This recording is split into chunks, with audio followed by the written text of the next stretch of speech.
Well. I can see you're still here. And I can see you're back for some more Halloween videos here. Well, welcome back everybody. I am your host Tony and we are back with more videos here. And like I said before, right when Halloween came upon us, I was gonna do something special for Halloween, for the Halloween day itself, and we got that right here for you all. Now, I'm not gonna do a game review or anything like that, but I got something even cooler today. I'm bringing you all my 10 best PlayStation 2 horror themed games.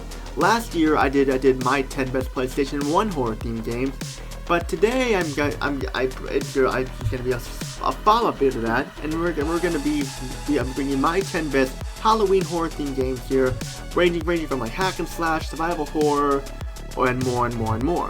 And these are all handpicked by me. Like number 1 will be at the bottom, number 10 will be the top one on the list there. And we got a lot to talk about here, so let's get started here. Number 1, Devil May Cry by Capcom. Now, when Devil May Cry first came out, I learned about it in a magazine, in one of those PlayStation magazines and stuff, and Devil May Cry was actually supposed to be Resident Evil 4. But when Capcom saw how the game looked and stuff with the character Dante and everything, they changed it because they felt like it wasn't as scary as Resident Evil, and it didn't fit the Resident Evil style to it. So what we got is Devil May Cry, and I'm actually glad it became Devil May Cry instead of Resident Evil 4, because if this game was stayed as Resident Evil 4, this game would have killed the Resident Evil franchise even before the awful Operation Raccoon City and Resident Evil 6 and them came out and started that. So they did the right thing calling it Devil May Cry. But getting back on track here, what is Devil May Cry? Devil May Cry is basically a hack and slash horror game with like a gothic feel to it and stuff. Like, you play as Dante, who's a demon hunter, who's the son of the demon hunter Sparta. And it's his job to hunt demons and stuff like that, and he owns a shop called Devil May Cry. And one day he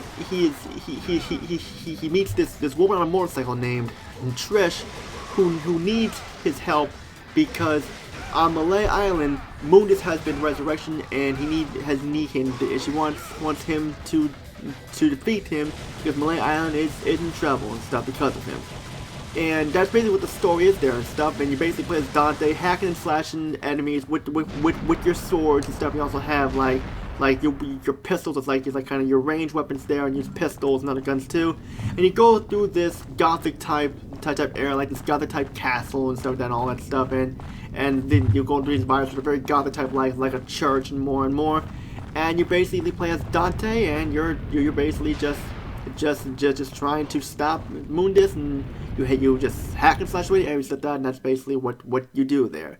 And Devil May Cry is definitely worthy on this list here, because if it weren't for this game, we probably wouldn't have, it wouldn't be as popular as now if we didn't have Dante, and Dante wouldn't be as popular as now, we wouldn't have the anime and stuff either. I'm just saying there, for Devil May Cry. Number 2, Castlevania, Lament of Innocence, a game that I reviewed in Halloween 2008, as a 2018 I mean, as my Halloween special. And Castlevania Lament of Innocence is the first true 3D Castlevania game, not counting that awful Castlevania games on Nintendo 64 and stuff there, but like, this is the first true 3D Castlevania game, and you play as Baron Leon Belmont, who's the first Belmont in the Castlevania timeline, where he's running to face off Dracula, when he's greeted by an old man named Ronaldo. And Ronaldo tells him about like how the door to the castle to Tobias Dracula and stuff is being guarded by 5 monsters, and he gives him the whip of alchemy to defend himself and stuff, and gives him potions along the way there too. That's basically what it is there. And then once you get into the castle, it's like another hack and slash game like Devil May Cry and stuff. That it's like it takes elements from Resident Evil and Devil May Cry and combine them into one, and that's what we got Castlevania here. It's like you got kick-ass music and stuff like that, good voice acting. This is one of the games where the English is actually better than the Japanese voice acting, and the lip sync matches up to the English there, so I kept it in English. And like, and basically what you're doing is like you're trying to rescue your beloved Sarah, who was captured by Dracula, and you're trying to save her before it's too late, while you're trying to defeat the seal of 5 monsters and stuff. That's basically what you do there. It seems easy at first, but believe me, you're going to be in for a challenge there. It's like, because you got save rooms, you need items, you need to have and stuff like that. And Castlevania Curse of Darkness also did this too, but I feel like Lament, in a sense, did it better in such, because like I like this style better. I know a lot of people say Castlevania Symphony of the Night is the best Castlevania game. It's a great Castlevania game, but I felt like Lament of Innocence did it better in my opinion. So I'm trying to say there, and that's why it is number 2 on this list. Number 3, Deloreans Ash, the sequel to Galarians on the PlayStation. And I was surprised, like, with the endings like that. I did not expect to be a sequel, and lo and behold, there is. And the sequel, actually is not, it's a little different. It's more like action horror than survival horror, because like the way the gameplay is set up and stuff. And like, it's a good sequel, not as good as Galarians like that, but like, Galarians Ash is still holds a place in my heart like that, because it's still a good sequel. It's just that the sequel was not well received by that many people, and so there's no way we'll get a third Galarians game. We got Galarians Reon, which is the movie, which is the first game in the movies like that, but that's just me though. But like, Galarians Ash, like, you basically just spend time like using Reon's powers, looking for keys and stuff, and more and more. That's basically what you do there. I mean, the camera this time is a behind the back third person camera, so it's different from those fixed cameras like that you know in other survival horror games, which I didn't mind like that. It's just, I actually kind of wish they kept them like that, but still, you can't have everything in the thing. And Galarians Ash there is definitely a good game. Just if you most people like the original Galarians better, but Galarians Ash is still worthy in my opinion as a good game, definitely. Number 4, Dark Watch by Capcom, which is basically a first-person vampire fighter cowboy themed game where you play as Jericho Cross, who was set to blow a train up and blew the wrong train up, and now hordes of the undead and vampires are loose and stuff like that. As Jericho Cross, you pretty much spend time getting from point A to point B, killing hordes of vampires and undead, stuff like that. And Jericho Cross is a silent protagonist, and it's a first-person shooter, and it's definitely a great one at that. Only problem is that it's somewhat short, and there's not much to do aside from just shooting and shooting and shooting. But it's done well in its own way, because like how it's all set up and everything. Like, it just feels like a game that was definitely meant to be made. I mean, it's got on the PS2 and Xbox. I got the PS2 version, it's the only version I have, and no matter which version you have, you're in for a treat, because the game is just a lot of fun. Jumping on these western trains, blowing them up. You're on a horse too, and you got a bunch of cool ass guns. I like the pistols, the dual pistols the best. I love dual wield weapons in there. And I reviewed this game already on my channel, which there will be a remastered review of it coming up soon. So be on the lookout for that. I know I can see no more. I'm going to redo a lot of my old reviews, and I promise I'll do that, people. I promise you with all my heart I'm going to do that. But Dark Watch is definitely one of those games that, like, where you need to pick up if you're a first-person shooter fan and you like horror-themed stuff with vampires and cowboys. This is the way to go, definitely. Number 5, Resident Evil Code Veronica X. Now, when this game first came out on the Dreamcast, I never got a chance to play because I didn't own a Dreamcast. And I actually, when I saw Resident Evil Code Veronica X, heard about it coming out, I thought this was a sequel to Code Veronica because it had the letter X in it, so I did not know what to expect. The X could have meant anything. Code Veronica X could have been Code Veronica Part 2, but I was wrong, because my cousin owned the Dreamcast version, and I looked it up, and it turns out it was the same story and stuff like that, and stuff. That's how I figured that it was the same game.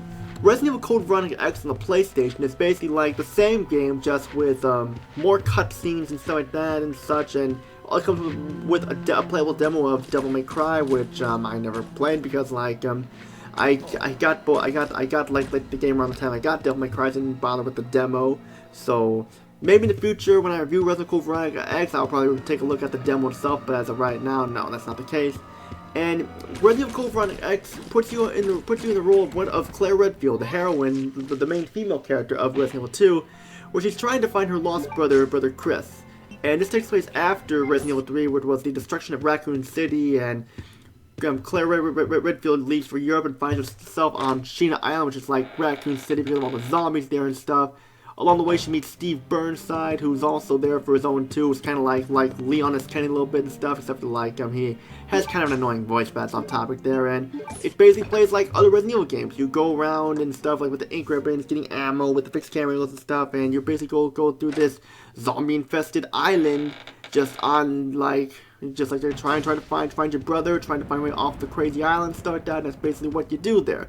I mean, later in the game you get to play as Chris Redfield, and he's trying to find Claire as well. So they're both looking for each other. It's pretty cool how you spend most of the game as Claire, but you also spend say 30% of the game as Chris at the end. So that's what I'm trying to say there.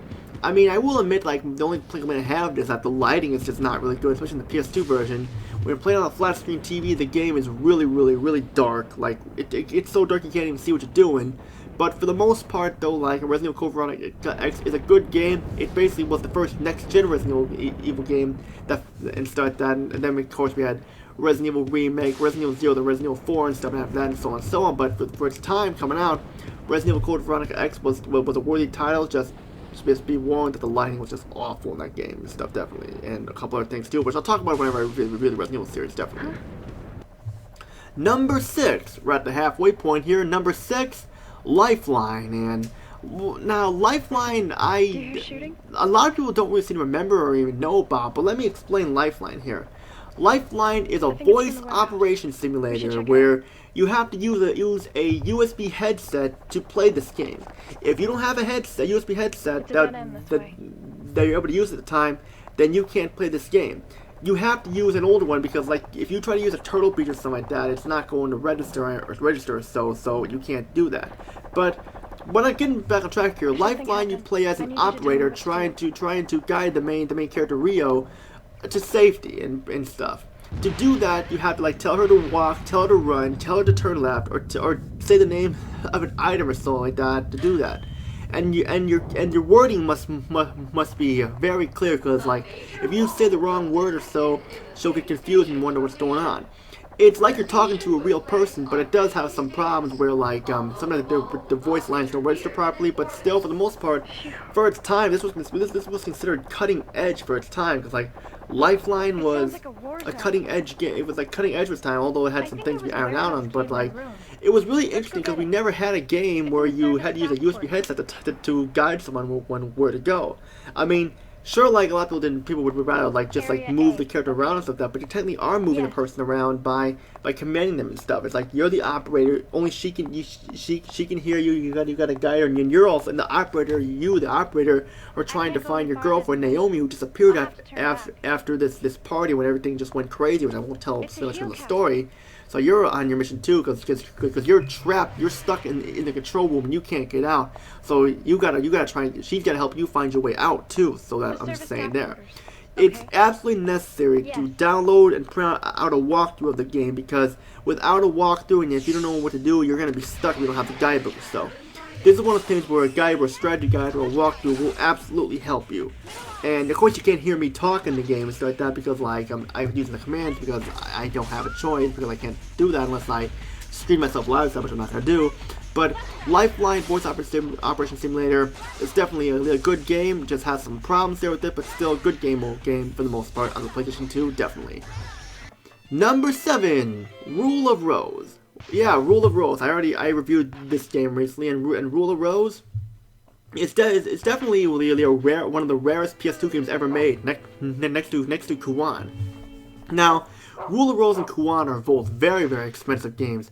Kuwan is more expensive, but I didn't really care for Kuwan that much. I just didn't care for the setting or anything like that. But Rule of Rose is I pretty much owned for like ever since the first came out and stuff. And I'm glad I got it, because nowadays with the price, you'll be spending over $600 on Amazon to buy the game in good condition and stuff. Maybe even more, I don't know. But Rule of Rose is a very interesting game and a very dark game. A survival. It's not only survival horror, it's also an emotional horror game, an emotional traditional horror game to where you where like you feel for the character Jennifer because of all the traumatic events she went through, and the fact that there is one scene later in the game that is so emotional that it can actually make you cry. Because when I saw the scene first, I know it made me cry, and I can't show you the scene because I don't want to spoil it, but But you can look it up on YouTube. Just type in Ruler Rose emotional scene. You'll know what scene I'm talking about on YouTube. It's there.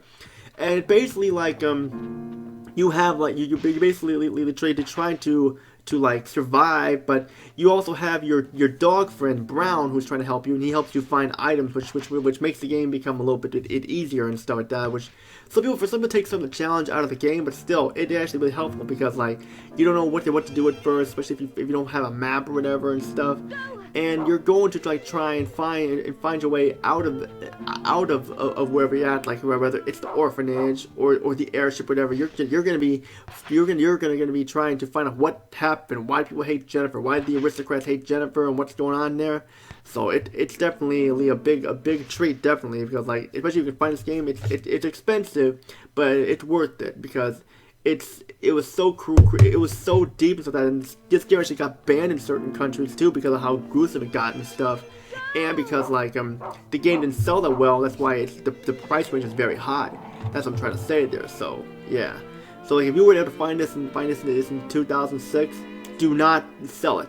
Do not sell it because if you were able to get it back, you would be spending over $600 on it. And that's like the amount you'd buy for a PS3 when it came out at launch and stuff. So do not do it no matter what, because like Ruler Rose is a fucking awesome game and it's definitely worth owning. And check out my review of that game too because like it's worth it definitely. Getting closer and closer to the top here, number 8, Clock Tower 3 by Capcom, the first PS2 Clock Tower game and my favorite out of the first three Clock Tower and the Clock Tower trilogy. Now, Clock Tower 3 is definitely a huge breath of fresh air, considering how awful Clock Tower 2 The Struggle Within was, and how bad that game was. We like to pretend that game does not exist at all, because Clock Tower 2 Struggle Within was garbage, and had nothing to do with Scissor Man or Clock Tower or anything like that. It was just, awful. But in this game here, it's like they struck out, lost the game, and then won the next game with a home run, and that's when we got Clock Tower 3. You play as Alyssa Hamilton, who comes home from boarding school, and because she gets a phone call from her mom, and her mom is not there except for this mysterious man who tells her that like she's alone in this world here and stuff, and she finds out from her grandpa's office that she's a rooter, which is like some power that like a 14-year-old girl has, and then when she's 15, the rooter power fades away, and she's trying to find out what happened with her mom, what happened with her grandpa, and just try and survive from the stalkers, because the stalkers are out to get you. Like the stalkers will are trying to stop you, and like they'll do whatever they can to stop you, because like that's what their intention is, because like you don't have any weapons except for like the holy water to stun them. There's no enemies except for the stalkers. We gotta hide from them too. So you must to do your best to hide from them, avoid them as much as you can, no matter what, because they will be out to get you. And once they get you, and you can panic, your panic will go up, and then you're fucked and you can die. Except if you panic too much, unless you like find a place to hide. So Clock Tower 3 is definitely worthy on this list, and it's another game review, so check the review out if you can, definitely.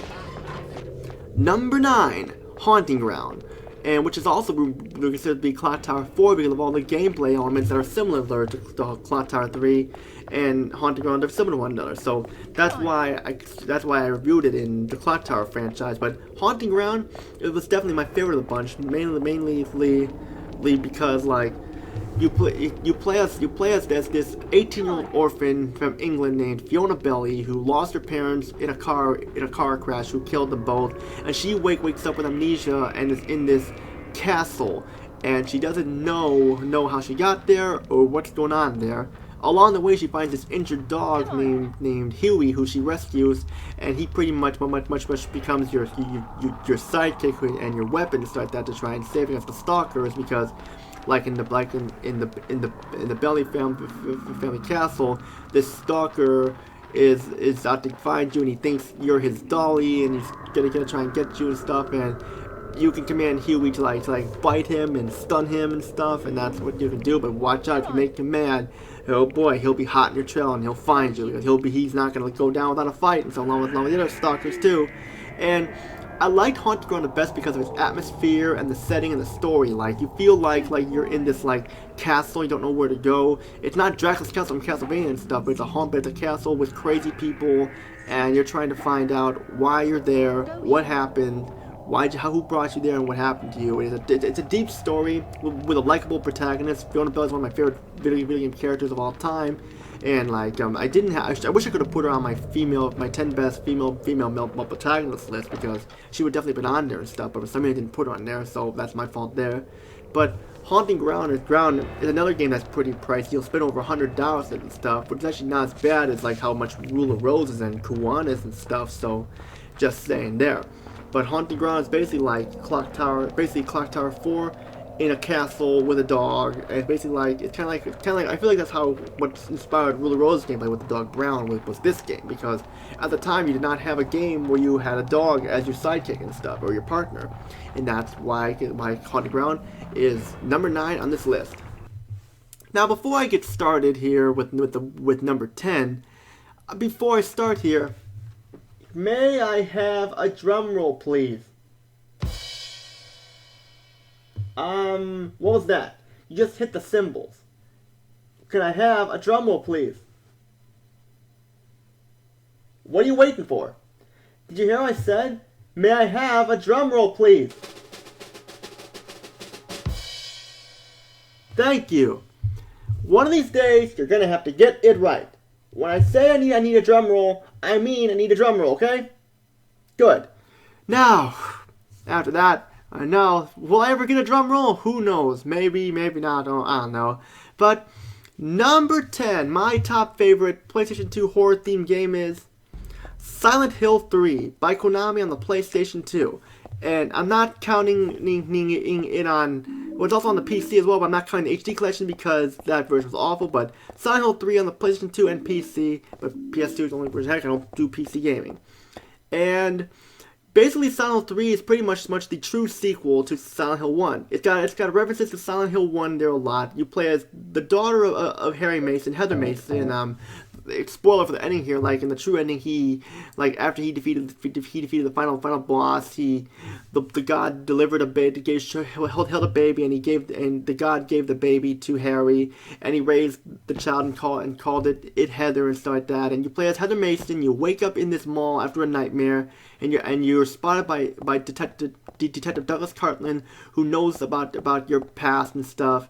And along the way, she meets this woman named Claudia, saying that they cut up to an end, the rebirth of paradise, despoiled by mankind, and saying telling Heather that her power is needed and everything. And then all of a sudden, she starts having these problems, and all of a sudden the other world and the main world are flying back and forth, and you're just basically it's like crazy stuff going on in the mall you're in. And in the second half of the game, you go to Silent Hill, which a lot of people bitched about because they didn't like how only half the game took place in Silent Hill.